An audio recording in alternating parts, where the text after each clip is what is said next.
दोस्तों, आज की कहानी है कराची पाकिस्तान से और ये एक ऐसी कहानी है जो आपके रोंगटे खड़े कर देगी। और इस केस में जिसको मौत के घाट उतारा गया उसको बहुत दर्दनाक मौत दी गई, लेकिन मारने के बाद उसकी लाश के साथ जो किया गया वो सुनकर एकदम आप शॉक्ड रह जाएंगे। इतना बुरा उसकी लाश के साथ किया गया। और जब ये हत्याकांड हुआ था पाकिस्तान में तो इसको जानकर लोगों की रात की नींदें उड़ गई थी। और तो और वो खाना खाने के लिए भी डर रहे थे, क्योंकि जब भी वो खाना खा रहे थे तो उन सबको वही हत्याकांड बार बार याद आता था और उसको याद करके उन सबको उल्टियां हो रही थी। तो ऐसा क्या हुआ था इस केस में, आज की इस वीडियो में हम आज के इस केस के बारे में बिल्कुल डिटेल से जानेंगे। लेकिन इससे पहले मैं हूं संकित और आप देख रहे हैं क्राइम वेयर हाउस की एक और न्यू क्राइम स्टोरी। अगर आज आप इस चैनल पर पहली बार आए हैं तो वीडियो को लाइक कर चैनल को सब्सक्राइब जरूर कर लें, क्योंकि मैं ऐसे ही क्राइम स्टोरीज इस चैनल पर लेकर आता रहता हूं। तो चलिए शुरू करते हैं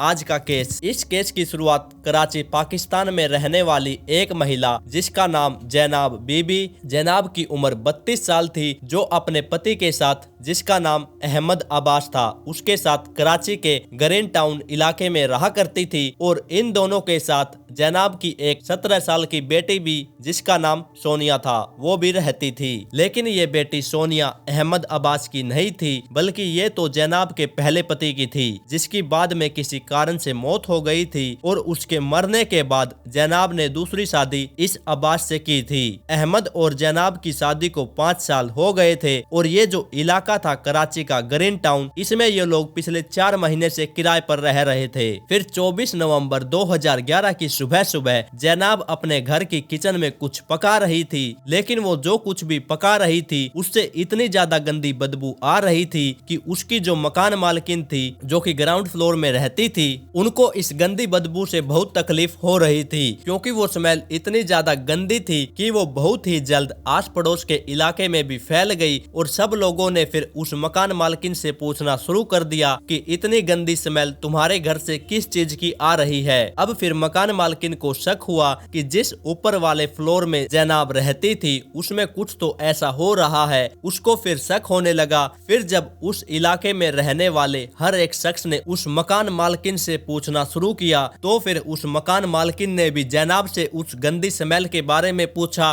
कि तुम्हारे घर में ऐसा क्या पक रहा है जिसकी इतनी ज्यादा गंदी बदबू आ रही है। तो जैनाब ने उसको बोला कि शायद हो सकता है कोई चूहा वगैरह मर गया होगा और उसकी ही ये स्मेल होगी, और आज मैं किसी काम में बिजी हूँ तो आप मुझे प्लीज डिस्टर्ब मत कीजिए। लेकिन फिर इन बातों से मकान मालकिन को जैनाब पर शक होने लगा कि कुछ न कुछ गड़बड़ जरूर है जो जैनाब छुपा रही है। अब मकान मालकिन को जब शक हुआ तो उसने सीधा पुलिस को इस मामले के बारे में बता दिया। फिर थोड़ी ही देर में पुलिस भी जैनाब के घर पर पहुंच गई। अब मकान मालकिन पुलिस के साथ जैनाब के घर में पहुंची। पहले तो जैनाब ने उन सब को रोकने की बहुत कोशिश की, लेकिन वो लोग जबरदस्ती घर के अंदर दाखिल हो गए। घर के अंदर जाने पर उनको दिखा कि घर में उस समय 2 लड़के भी मौजूद थे। एक का नाम था जहीर जिसकी उम्र 22 साल थी और दूसरे का नाम था रजब। और ये रजब जहीर का ही एक दोस्त था। और ये ऐसे अचानक से पुलिस को देखकर वहां से भाग गया, लेकिन जो दूसरा जहीर था उसको पुलिस ने रंगे हाथों पकड़ लिया।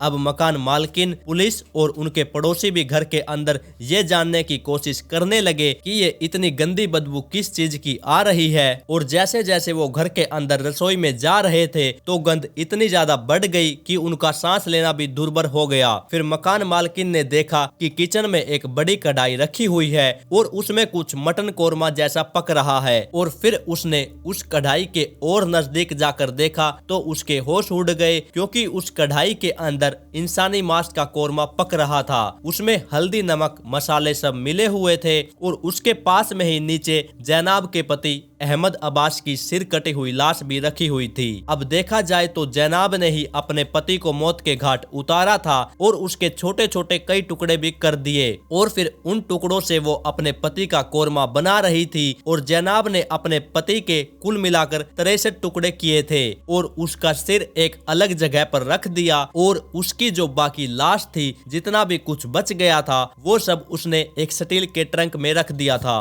फिर कुछ ही देर में ये खबर पूरे शहर घर में फैल गई और जिसने भी इसको सुना वो एकदम दंग रह गया। सभी लोगों के दिमाग में एक ही बात थी कि एक महिला अपने ही पति के साथ ऐसा कैसे कर सकती है, ऐसी क्या मजबूरी थी उसकी कि उसने ऐसा कदम उठाना पड़ा। अब देखते ही देखते जैनाब के घर के बाहर लोगों की एकदम भीड़ लग चुकी थी। धीरे धीरे भीड़ बहुत ज्यादा आक्रामक रूप ले रही थी और वो जैनाब के साथ कुछ भी कर सकती थी। तो जैनाब ने सबसे पहले पुलिस को एक ही बात बोली कि आप लोग कैसे भी करके सबसे पहले मुझे यहाँ से बाहर निकालिए, नहीं तो ये भीड़ मुझे मार देगी। तो पुलिस ने भी सोचा कि इस भीड़ को कंट्रोल करने से अच्छा है कि जैनाब को ही यहाँ से बाहर निकालकर पुलिस स्टेशन ले चलें। और फिर दोनों को यानी जैनाब और जहीर को पुलिस स्टेशन ले जाया गया और उनसे इस हत्याकांड के बारे में पूछा गया। और ये जहीर जो था वो जैनाब का भतीजा था और उसके साथ जो एक और बंदा था वो जहीर का दोस्त था। अब पुलिस वालों ने जैनाब से पूछताछ की और जैनाब ने पूरी कहानी पुलिस वालों को बताना शुरू की। और कहानी कुछ इस तरह से थी।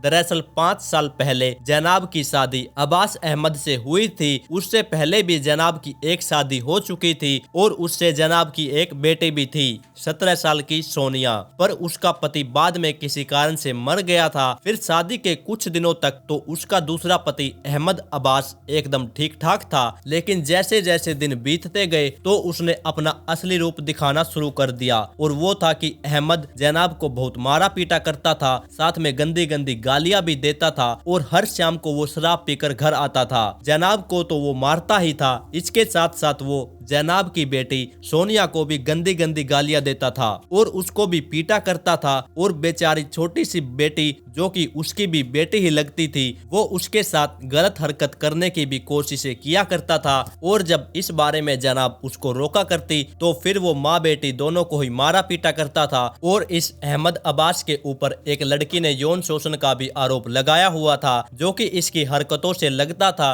कि वो आरोप इस पर सही था। इसके साथ साथ अहमद अपने पास एक अवैध पिस्टल भी रखा करता था। ये अहमद शुरू से ही आपराधिक गतिविधियों में एक्टिव था। अब जिस घर में ये हत्याकांड हुआ था उस घर में ये सभी 4 महीने पहले ही आए थे और इस घर में जनाब की बेटी भी उन्हीं के साथ रहती थी। लेकिन जो अहमद था वो सोनिया पर भी गंदी नजर रखता था। इस बारे में जनाब ने उसको काफी बार समझाया भी था कि वो तुम्हारी भी बेटी ही है, चाहे सौतेली ही क्यों ना हो। अहमद ने सोनिया को धमकाने की भी काफी बार कोशिशें की थी, लेकिन सोनिया इन सब बातों के बारे में अपनी माँ जैनाब को सब कुछ बता दिया करती थी। हद तो उसने तब पार कर दी जब उसने जैनाब से कहा कि वो सोनिया से शादी करना चाहता है। अब आप खुद ही अंदाजा लगा सकते हैं कि इस अहमद के दिमाग में उस टाइम पर क्या चल रहा था। अब इसका जो ये टॉर्चर था वो दिन प्रतिदिन बढ़ता ही जा रहा था और जनाब को लगने लगा कि किसी भी दिन ये अहमद सोनिया के साथ कुछ भी कर सकता है। और यहाँ तक कि जनाब इस अहमद को छोड़ना भी चाहती थी, लेकिन अहमद उसको धमकी देता था कि अगर तुमने ऐसा किया तो मैं तुम दोनों माँ बेटी को ही मार दूंगा।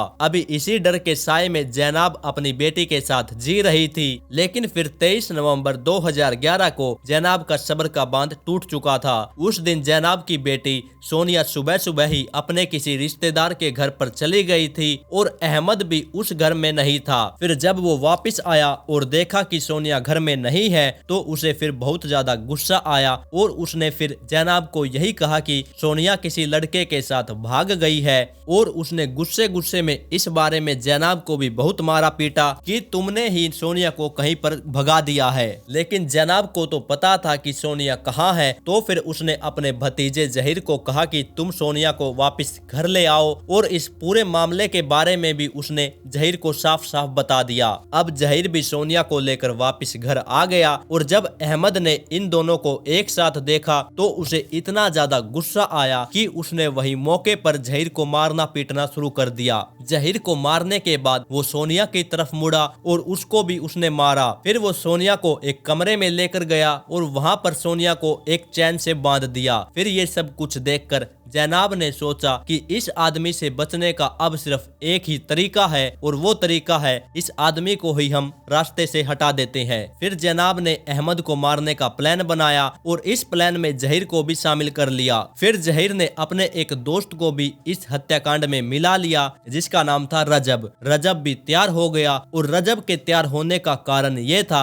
कि वो जनाब को पसंद किया करता था। वो चाहता था कि इसके पति को मारने के बाद इससे वो शादी कर लेगा। अब 23 नवंबर 2011 की रात को जनाब ने अपने पति से नींद की गोलियां मंगवाई। अहमद उसके लिए 5 गोलियां भी ले आया, लेकिन उस रात जनाब ने वो गोलियां नहीं ली। फिर अगले दिन 24 नवंबर को सुबह सुबह उसने अपनी बेटी को किसी रिश्तेदार के घर पर भेज दिया और फिर वो अपने पति के लिए नाश्ता बनाने लगी। फिर नाश्ते में उसने वो नींद की सारी गोलियां मिलाकर अपने पति को खिला दी। अब अहमद अब्बास इतनी सारी गोलियां लेने से बेहोश होकर गिर गया और फिर जनाब एक चैन लेकर आई और उस चैन को अहमद के गले में डाला और इतनी जोर से खींचा कि थोड़ी ही देर में अहमद की मौत हो गई। अहमद को मारने के बाद जनाब बहुत ज्यादा घबरा गई। फिर वो अहमद की लाश को घसीटकर किचन के पास ले आई। फिर वो लाश को ठिकाने लगाने के लिए सोचने लगी। फिर उसने जहीर और रजब को बुलाया और उनकी मदद से अहमद के 62 टुकड़े कर दिए। टुकड़े करने के बाद पहले वो बाजार गई और वहां से एक बड़ा सा चाकू और प्लास्टिक की पॉलिथीन की थैलियां लेकर आई। अब इतनी बड़ी लाश को ऐसे भीड़ भाड़ के इलाके में ठिकाने लगाना कोई आसान काम तो था नहीं, इसलिए फिर उन्होंने सोचा कि इस लाश के टुकड़े करके उनका कोरमा बना दिया जाए और कुछ हिस्सों को उबाल दिया जाए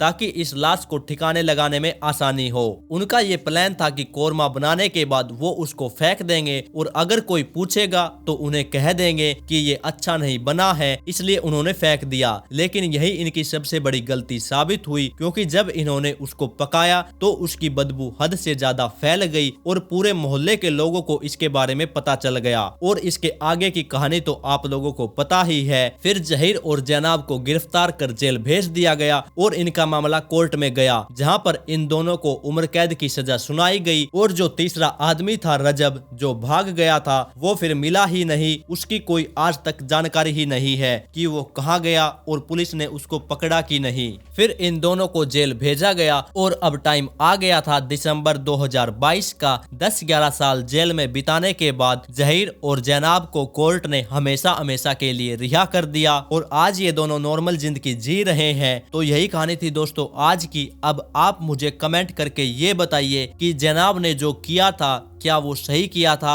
या फिर गलत, या फिर उसको कोई और कदम उठाना चाहिए था, या फिर उसे कोई और रास्ता निकालना चाहिए था। आपकी जो कुछ भी राय हो आप कमेंट करके जरूर बताइएगा। और ऐसे ही क्राइम स्टोरीज देखने के लिए आप क्राइम वेयर हाउस चैनल को सब्सक्राइब जरूर कर लें, क्योंकि मैं ऐसे ही क्राइम स्टोरीज इस चैनल पर लेकर आता रहता हूँ। तो जल्द ही मिलेंगे एक और नई क्राइम स्टोरी के साथ।